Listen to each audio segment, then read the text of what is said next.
నమస్కారం. Reporter TV news కి స్వాగతం. హెడ్లైన్ చూద్దాం.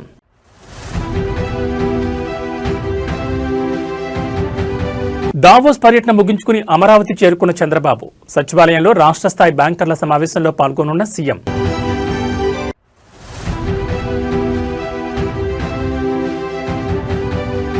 ఫోన్ ట్యాపింగ్ కేసులో సిట్ విచారణకు కేటీఆర్. అటెన్షన్ డైవర్షన్ కోసమే ఈ కుట్రలు, ఆరోపణలు.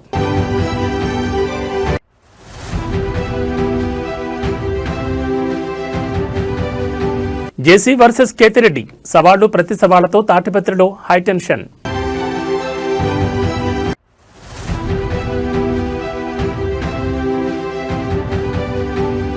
సప్త సముద్రాల అవతల దాక్కున్న వదలం పోలీస్ అధికారులకు Harish Rao warning.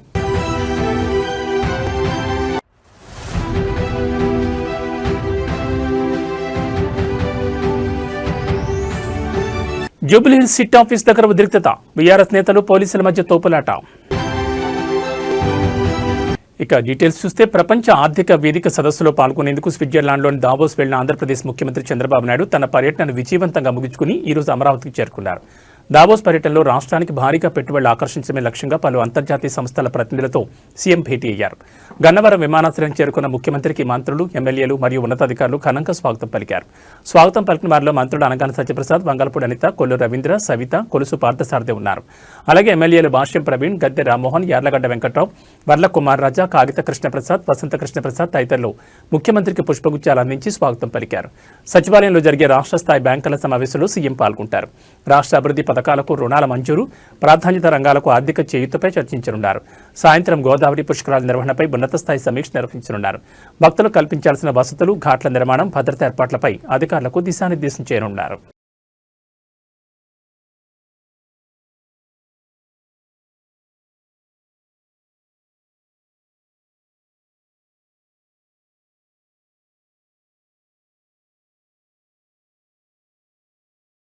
BRS working president మాజీ మంత్రి కేటీఆర్ కు ఫోన్ ట్యాపింగ్ కేసులో సిట్ నిన్న నోటీసులు జారీ చేసిన విషయం తెలిసిందే. సిట్ కార్యాలయానికి వెళ్లే ముందు తెలంగాణ భవన్ లోపల ఎమ్మెల్యేలు, ఎమ్మెల్సీలతో భేటీ అయిన కేటీఆర్, హరీష్ రావులు ఆ తర్వాత కేటీఆర్ మీడియాతో మాట్లాడారు. ఈ కేసులో ఏమీ లేదు, మాకేం సంబంధం లేదని కేటీఆర్ తెలిపారు. 10 సార్లు పిలిచినా హాజరవుతా, అటెన్షన్ డైవర్షన్ కోసమే ఈ కుట్రలని మండిపడ్డారు. రేవంత్ తన మంత్రులతో సహా మా అందరి ఫోన్లు ట్యాప్ చేస్తున్నాడని కేటీఆర్ ఆరోపించారు. 50 లక్షలతో నోటుకు ఓట్లు దొరికిన ఒక దొంగ ఇవాళ ముఖ్యమంత్రిగా ఉండడం వల్లే ఈ రాజకీయ కక్ష సాధింపులని అన్నారు. 6 గ్యారంటీల మోసం, 420 హామీల దగ్గ, సింగరేణి బొగ్గు కుంభకోణం నుంచి ప్రజల దృష్టి మళ్లించేందుకు ఈ కుతంత్రాలను ఫైర్ అయ్యారు. 4 కోట్ల ప్రజలను నైవేద్యం చేసిన ముఖ్యమంత్రిని వదిలిపెట్టాం, కాంగ్రెస్ను బొందపెట్టేదాకా నిద్రపోమని కేటీఆర్ తెలిపారు. విచారణలో ప్రతి ప్రశ్నకు సమాధానం చెప్తామని వెల్లడించారు. ప్రభుత్వం రాజకీయ డ్రామా ఆడుతోంది. కేసీఆర్ సైనికులుగా ఉద్యమం నుంచి ఉద్భవించిన నాయకత్వం బీఆర్ఎస్ అని అన్నారు. కేసీఆర్ నాయకత్వంలో 10 ఏళ్ల అధికారంలో ఉన్న మేము ఎప్పుడు తప్పుడు పనులు చేయలేదు, మేము టైంపాస్ రాజకీయాలు చేయలేదు, ప్రతిపక్షాలను వేధించలేదన్నారు. విచారణకు భయపడేవారు ఎవరూ లేరని తెలిపారు. రాష్ట్రంలో పాలనా పిచ్చోడి చేతులు రాయిలా మారిందని ఎద్దేవా చేశారు. సమావేశం అనంతరం మాజీ మంత్రి కేటీఆర్ విచారణ నిమిత్తం జూబ్లీహిల్స్ పోలీస్ స్టేషన్కు చేరుకున్నారు. ఆయన వెంట మాజీ మంత్రి హరీష్ రావుతో పాటు ముఖ్యులు, కార్యకర్తలు ఉన్నారు. ఇంత కష్టపడి మరి కేసీఆర్ గారి నాయకత్వంలో ప్రజలు సాధించుకున్న ఈ రాష్ట్రంలోని పరిపాలన పిచ్చోడి చేతిలో రాయిలాగా మారిపోయింది. పరిపాలన మీద దృష్టి లేదు, పరిపాలన చేత కాదు, ప్రజలకిచ్చిన హామీలు నెరవేర్చే సత్తా లేదు. అసమర్థుడి జీవనయాత్రలాగా ఈ 2 ఏళ్ళు ఏదో నెట్టుకుంటూ టైంపాస్ చేసుకుంటూ వచ్చినారు. ఒక్కొక్క రోజు ఒక్కొక్క డ్రామా. కొన్ని రోజులు కాళేశ్వరం పేరిట డ్రామా, కొన్ని రోజులు గొర్రెల స్కామ్ అని డ్రామా, కొన్ని రోజులు ఫార్ములా ఈ పేరిట డ్రామా, మరికొన్ని రోజులు ఫోన్ ట్యాపింగ్ అని చెప్పి డ్రామా. తప్పు చేసినోడు భయపడతాడు, తప్పు చేయనోళ్ళు ఎవరికి భయపడాడు. రేవంత్ రెడ్డి కాదు, వాని జేజమ్మకు కూడా భయపడే సమస్య లేదు. ముమ్మాటికి ఒకటి మాత్రం పక్కా, ఈ కేసు ఇంతటితో మేము వదిలిపెట్టాం. నా క్యారెక్టర్ అసాసినేషన్కి బాధ్యులైన రేవంత్ రెడ్డిని, ఆయన తొత్తులుగా పనిచేస్తున్న పోలీసులు కొంతమంది, అందరినీ కాదు, కొంతమంది పోలీసులు ఎవరైతే ఉన్నారో ఆయన తొత్తులుగా, ఆయన అడుగులకు మడుగులతో పనిచేస్తున్నారో వాళ్ళని నేను కూడా వదిలిపెట్టాను. ఎందుకు వదిలిపెట్టను? ఎందుకంటే నా వ్యక్తిత్వం హననం చేస్తూ ఉన్నారు. లేని లింకులు అంటగట్టి, లేని రంకులు అంటగట్టి, నాకు ఇష్టం ఉన్నట్టు ఎవరెవరో యాక్టర్లకు లింకులు పెట్టి చిల్లర రాజకీయం ఏదైతే చేస్తున్నారో ఈ విషయంలో నేను మాత్రం వదిలిపెట్టను. మీరేదో ఇవాళ ముఖ్యమంత్రి హార్వర్డ్కి పోయిండు, ఆడ వచ్చిరాని ఇంగ్లీష్లో ఏం నేర్చుకుంటుండో ఏం తెచ్చిండో కానీ ఆయన వచ్చే వరకు టైంపాస్ చేద్దాము అని చెప్పి మీరు డ్రామా చేస్తున్నారు. మాకు తెలుసు, ధారావాహికలాగా నడుపుతా ఉన్నారు. మాకేం ఇబ్బంది లేదు, మీరు ఎన్నిసార్లు పిలిచినా వస్తాం. ఎందుకంటే చట్టాన్ని గౌరవించే పౌరులం, తప్పకుండా వస్తాం.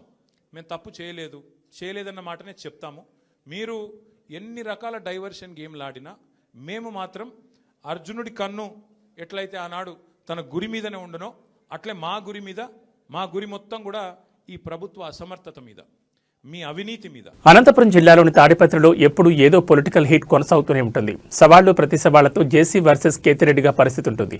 తాజాగా తాడిపత్రి రాజకీయాలు మరోసారి వేడెక్కాయి. వైసీపీ నేత మాజీ ఎమ్మెల్యే కేతిరెడ్డి పెద్దారెడ్డి, మాజీ ఎమ్మెల్యే టీడీపీ నేత తాడిపత్రి మున్సిపల్ చైర్మన్ జేసీ ప్రభాకర్ రెడ్డి మధ్య మాటల యుద్ధం, సవాళ్లు ప్రతి సవాళ్ల స్థాయికి చేరడంతో తాడిపత్రిలో హైటెన్షన్ వాతావరణం నెలకొంది. రాయలసీమ పౌరుషం, సాగునీటి ప్రాజెక్టుల అంశాలపై ఇరు వర్గాలు బహిరంగ సవాళ్లు విసరడంతో పరిస్థితి నివురుగప్పిన నిప్పులా మారింది. రాయలసీమ సాగునీటి ప్రాజెక్టులపై ఎక్కడైనా చర్చకు రావాలని కేతిరెడ్డి పెద్దారెడ్డి జేసీ ప్రభాకర్ రెడ్డికి సవాల్ విసిరారు. Kurnool, Kondareddy Buruju, Kadapa, Kotireddy circle, Anantapuram tower clock వంటి ప్రదేశాల్లో ఆయన చర్చకు సిద్ధమని ఆయన ప్రకటించారు. రాయలసీమ పౌరుషాన్ని తక్కువ అంచనా వేయొద్దంటూ కేతిరెడ్డి వ్యాఖ్యానించారు. ఇక జేసీ వర్గీయులు కూడా అదే స్థాయిలో ప్రతి సవాలు చేయడంతో ఉద్రిక్తత మరింత పెరిగింది. ఇరు వర్గాల కార్యకర్తలు రోడ్డెక్కే అవకాశం ఉందన్న సమాచారంతో పోలీసులు అప్రమత్తమయ్యారు. తాడిపత్రిలో శాంతి భద్రతలకు విఘాతం కలిగిస్తే కఠిన చర్యలు తప్పవని పోలీసులు హెచ్చరికలు జారీ చేశారు. రాజకీయ నాయకుల వ్యాఖ్యలు శాంతి భద్రతలకు భంగం కలిగించేలా ఉంటే చట్టపరమైన చర్యలు తీసుకుంటామని పోలీసులు హెచ్చరించారు. తాడిపత్రి పరిసర ప్రాంతాల్లో అదనపు బలగాలను మోహరించి పరిస్థితిని ఎప్పటికప్పుడు పర్యవేక్షిస్తున్నారు పోలీసులు.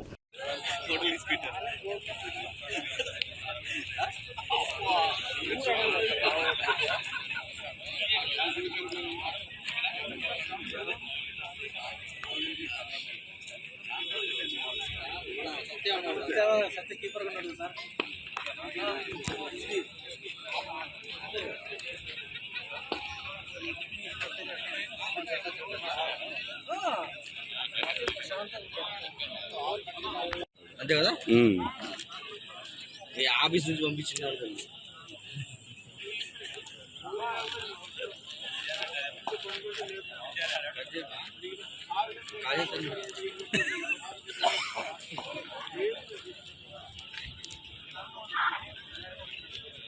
ఫోన్ ట్యాపింగ్ కేసులో BRS working president KTR SIT విచారణకు హాజరైన క్రమంలో పోలీసుల అత్యుత్సాహంపై మాజీ మంత్రి హరీష్ రావు తీవ్ర ఆగ్రహం వ్యక్తం చేశారు. కుట్రపూరితంగా, ఉద్దేశపూర్వకంగా తమపై కేసులు పెట్టారని తెలిపారు. ఈ కేసులో కేటీఆర్ విచారణకు హాజరయ్యారని, రేవంత్ రెడ్డిని కూడా ఫోన్ ట్యాపింగ్పై విచారించాలని డిమాండ్ చేశారు. జూబ్లీహిల్స్ పోలీస్ స్టేషన్ వద్దకు వెళ్లకుండా బీఆర్ఎస్ నాయకులపై పోలీసుల దౌర్జన్యాన్ని నిరసిస్తూ మాజీ మంత్రులు ఎర్రబెల్లి దయాకర్రావు, కొప్పుల ఈశ్వర్, మాజీ ఎమ్మెల్యేలు శంకర్ నాయక్, క్రాంతి నాయక్, ఇతర బీఆర్ఎస్ నాయకులు జూబ్లీహిల్స్లో రోడ్డుపై బైఠాయించి నిరసన తెలిపారు. ఈ సందర్భంగా పోలీసుల వైఖరిని హరీష్ రావు నిలదీశారు. కుట్రపూరితంగా వ్యవహరిస్తున్న పోలీసులకు వార్నింగ్ ఇచ్చారు. కావాలని రిటైర్మెంట్కు దగ్గర ఉన్న అధికారులతో సిట్ ఏర్పాటు చేసి బీఆర్ఎస్ నాయకులను వేధిస్తున్నారని తెలిపారు. ఉద్దేశపూర్వకంగా రేవంత్ రెడ్డి మాటలు, సిపి మాటలు విని మమ్మల్ని ఇబ్బంది పెట్టాలని చూసే అధికారులను వదిలిపెట్టమని హెచ్చరించారు. రిటైర్ అయ్యాక కూడా సప్త సముద్రాల అవతల దాక్కున్నా పట్టుకొస్తామని తెలిపారు. దావోసులో ఉన్న సీఎం రేవంత్ రెడ్డి ఆదేశాలు పాటించడం కాదు, చట్ట ప్రకారం వ్యవహరించాలని సూచించారు. చట్ట ప్రకారం వ్యవహరించకపోతే వారిదే బాధ్యతని స్పష్టం చేశారు. కావాలని రిటైర్మెంట్ కు దగ్గరగా ఉన్న అధికారులను సిట్లో పెట్టి రిటైర్మెంట్ కు దగ్గరగా ఉన్న అధికారులను ఉపయోగించి ఇవాళ మా మీద రకరకాల ప్రయత్నాలు చేస్తున్నారు. నేను మాత్రం ఒక్కటే చెప్పదలుచుకున్న అధికారులకు, మీరు అన్యాయంగా వ్యవహరిస్తే, అక్రమంగా వ్యవహరిస్తే, మీరు ఉద్దేశపూర్వకంగా మమ్మల్ని ఇబ్బంది పెట్టాలని ప్రయత్నం చేస్తే, మీరు రిటైర్ అయిన తర్వాత కూడా ఏ పొక్కలో దాక్కున్నా, సప్త సముద్రాల బయట ఉన్నా మిమ్మల్ని పట్టుకొచ్చి విచారిస్తాము. ఎవరిని వదిలిపెట్టే ప్రశ్నే లేదు. చట్టాన్ని అతిక్రమించినా, న్యాయబద్దంగా వ్యవహరించకపోయినా, ఉద్దేశపూర్వకంగా తప్పుడు ప్రచారం చేసినా, తప్పుడు లీకులు ఇచ్చిన పోలీస్ అధికారులను వదిలిపెట్టే ప్రశ్నే లేదు. అంతకంతకు అనుభవిస్తారు. జాగ్రత్త, ఆలోచించుకోండి. రిటైర్ అయినాక మీకు ప్రభుత్వం, రేపు వచ్చే బీఆర్ఎస్ ప్రభుత్వం కూడా మీకు సహకరించదు. మీ సొంత డబ్బులతో సొంత లాయర్లను పెట్టుకొని మీరు కేసులు వాదించుకోవాల్సి వస్తుంది. అన్ని దృష్టిలో పెట్టుకొని న్యాయబద్దంగా వ్యవహరించండి, చట్టబద్దంగా వ్యవహరించండి. రేవంత్ రెడ్డి దావోస్కెళ్లి ఆయన ఇచ్చే డైరెక్షన్ లో కాదు. రాజధాని అమరావతి ప్రాంత రైతులకు ఏపీ ప్రభుత్వం శుభవార్తను వినిపించింది. అమరావతి ప్రాంత రైతులకు ఈ రోజు ఫ్లాట్ల కేటాయింపు జరగనుంది. గతంలో మాదిరిగానే ఈ లాటరీ విధానంలో ఫ్లాట్లు కేటాయించబోతున్నారు. దీనికి సంబంధించి సిఆర్డీ అన్ని ఏర్పాట్లు పూర్తి చేసింది. ఈ రోజు మొత్తం 14 గ్రామాలకు చెందిన 90 మంది రైతులకు 135 ఫ్లాట్లు కేటాయించనున్నారు. ఈ లాటరీని ఈ రోజు ఉదయం 11 గంటలకు రాయపూర్లోని సిఆర్డీఏ కార్యాలయంలో నిర్వహించనున్నారు. అలాగే ఉండవల్లిలో మెట్ట భూములు ఇచ్చిన రైతులకు కూడా ఫ్లాట్లు ఇవ్వనున్నారు. అక్కడి 201 మంది రైతులకు మొత్తం 390 ఫ్లాట్లు కేటాయించారు. మరోవైపు ఏపీలో కూటమి ప్రభుత్వం ఏర్పడిన తర్వాత రాజధాని అమరావతి అభివృద్ధిపై ప్రత్యేక దృష్టి సారించింది. ఒకవైపు అభివృద్ధి పనులను వేగవంతం చేస్తూనే మరోవైపు భవిష్యత్ అవసరాలు, విస్తరణ కోసం భూసేకరణ కార్యక్రమాలు కూడా ప్రభుత్వం కొనసాగిస్తోంది. ఈ నేపథ్యంలో రైతులకు ఫ్లాట్ల కేటాయింపు జరగడం అమరావతి అభివృద్ధిలో మరో కీలక అడుగుగా భావిస్తున్నారు.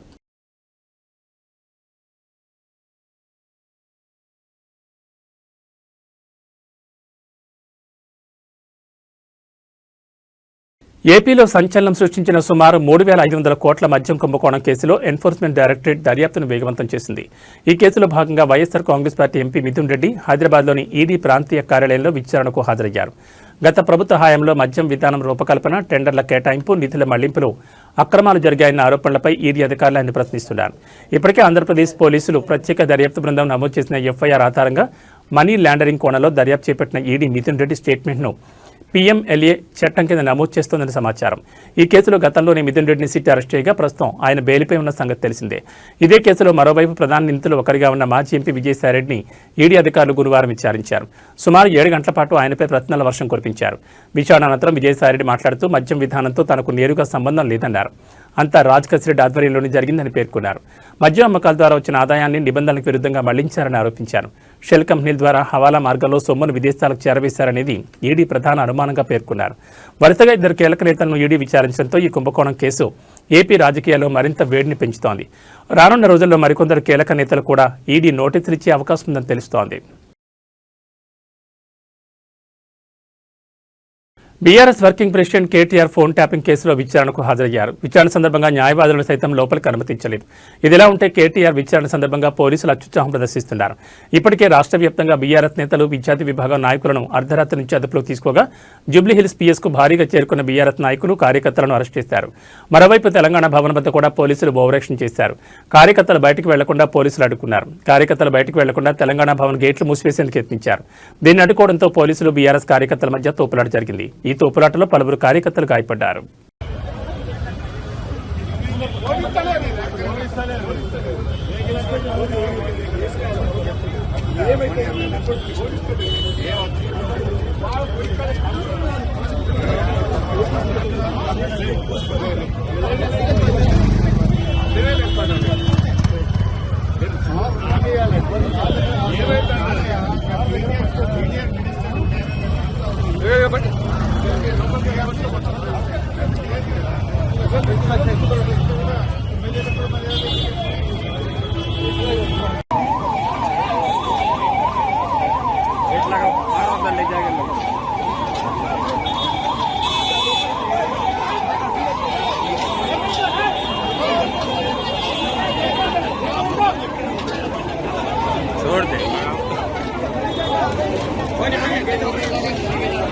క్లోజ్ చేస్తాను.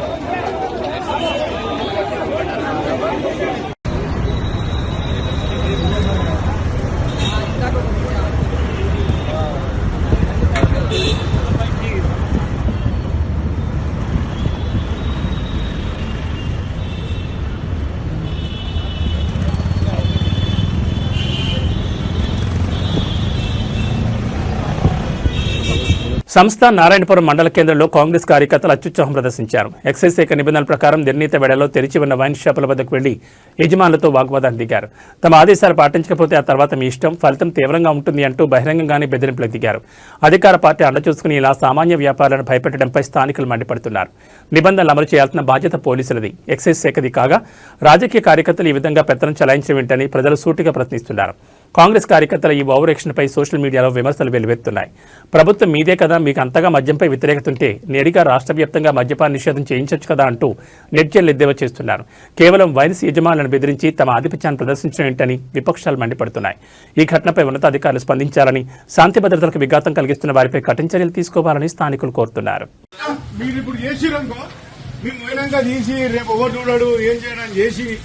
చేసుకొని ఇబ్బంది పడకండి. ఓపెన్ చెప్తున్నా, 6 గంటలకు పర్మిట్ రూమ్, 6 గంటలకే పెట్టండి. మళ్ళా మీతోటే మీరు తర్వాత ఇబ్బంది పడతారు. మీకు ఇష్టం పెట్టుకోని ఏముండవు, అన్ని పడేసే ఉండదు. రేపటి నుంచి అయితే ఈ రోజు అంటే ఏమంటలేదు, రేపటి నుంచి మాత్రం 6 గంటలకే పెట్టాలి. 6 గంటలకు పర్మిట్ రూమ్, వెయిట్ చేసుకోకూరి, ఇబ్బంది పడకూరి. ఇబ్బంది పడుతుంది చెప్పి 6 గంటలకు పర్మిట్ రూమ్ గుర్తుపెట్టుకోండి, సరేనా? ఏం చెప్పిన మేము బంద్ చేయండి, ఫస్ట్ బంద్ చేయండి. మీరు లేదు, మీరు లొల్లి పెట్టుకోవాలి. బంద్ చేసి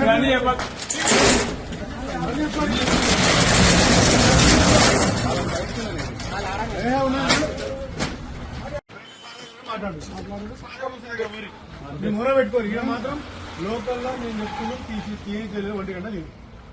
11:30కి ఇప్పుడు వచ్చి నిన్న తీసి నాకు తెలిసింది, అందుకే మొదలు వచ్చాం. తీసి బంద్ చేపించేది వద్దు, ఫస్ట్ తీయకుండా 1 గంట తీరు ఏముంటే సార్ దగ్గర అంతే.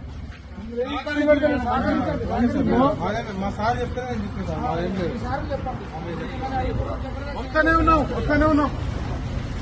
దేశవ్యాప్తంగా వసంత పంచమి వేడుకలను భక్తులు ఉత్సాహంగా జరుపుకుంటున్నారు. ఈ రోజు విద్య, జ్ఞానం, వాక్చాతుర్యానికి దేవతగా పరిగణించే సరస్వతీదేవికి అంకితం చేయబడింది.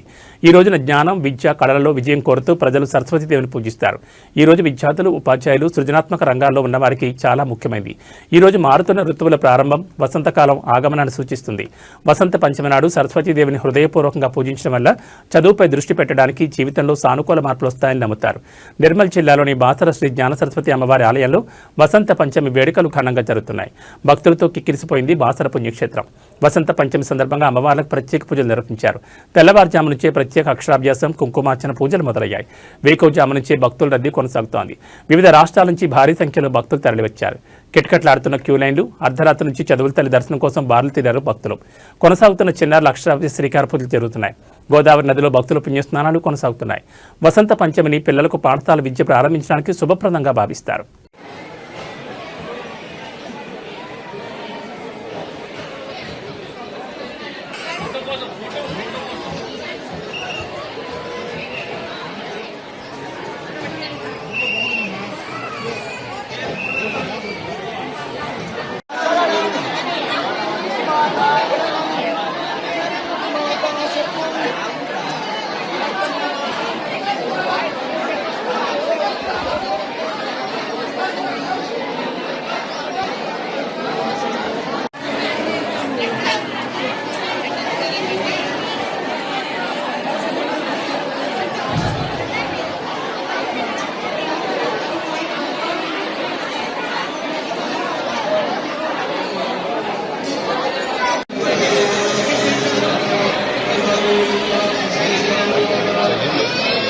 తిరుమల శ్రీవారి దర్శనానికి భక్తులు పోటెత్తారు. వారాంతం కావడంతో స్వామివారికి మొక్కులు తీర్చుకుని దర్శనం చేసుకునేందుకు క్యూ లైన్లో బారులు తీరారు. శుక్రవారం ఉదయానికి 31 కంపార్ట్మెంట్లు భక్తులతో నిండిపోయాయి. వీరిలో టోకెన్లు లేనివారు సర్వదర్శనానికి 12 గంటలు పడుతోందని, టోకెన్లు ఉన్న భక్తులకు 4 నుంచి 6 గంటల సమయం పడుతుందని టీటీడీ వెల్లడించింది. 300 రూపాయల శీఘ్ర దర్శనం భక్తులకు 3 నుంచి 5 గంటల్లో శ్రీవారి దర్శనం జరుగుతుందని పేర్కొంది. నిన్న స్వామివారిని 64,571 మంది భక్తులు దర్శించుకోగా 23,634 మంది భక్తులు తరణీలాలో మొక్కులు చెల్లించుకున్నారు. గురువారం స్వామివారి ఉండే ఆదాయం 3.84 కోట్లు వచ్చినట్లు టీటీడీ వెల్లడించింది. కాగా వీకెండ్తో పాటు సోమవారం పబ్లిక్ హాలిడే కావడంతో భక్తుల రద్దీ మరింత పెరుగుతుందని టీటీడీ అంచనా వేసింది.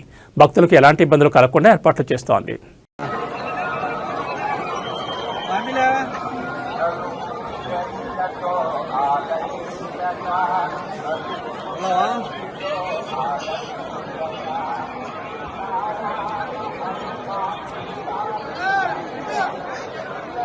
எல்லாரும் அப்படியே கட் பண்ணி நான் வீடியோ காலிங்ல வரேன்.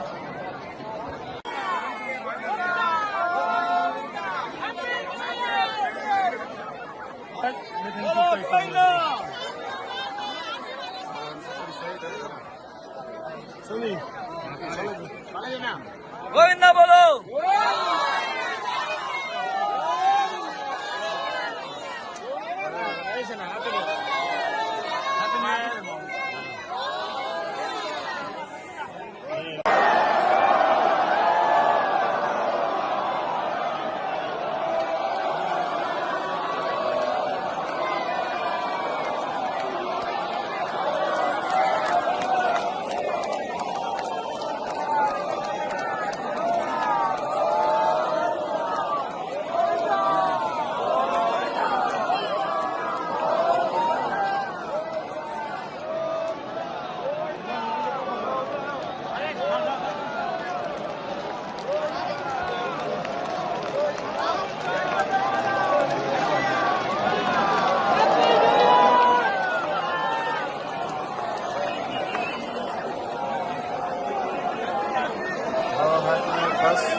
వసంత పంచమి సందర్భంగా ఇంద్రకీలాద్రిపై కొలువైన కనకదుర్గమ్మ సరస్వతీదేవి అవతారంలో భక్తులకు దర్శనమిస్తోంది. ఈ ప్రత్యేక అలంకరణ తిలకించేందుకు తెల్లవారుజాము నుంచే భక్తులు భారీగా తరలివచ్చారు. ముఖ్యంగా విద్యార్థులు, చిన్నారులతో దుర్గగుడి ప్రాంగణం కిటకిటలాడుతోంది. ఉదయం 4 గంటల నుంచి అమ్మవారి దర్శనానికి భక్తులు క్యూలైన్లో నిలుస్తున్నారు. ఇప్పటి వరకు సుమారు 18,000 మంది భక్తులు అమ్మవారిని దర్శించుకున్నారని ఆలయ అధికారులు తెలిపారు. వేలాది మంది భక్తులు ఇప్పటికే ఆలయానికి చేరుకోగా మరింత మంది రానున్నారని అంచనా వేస్తున్నారు.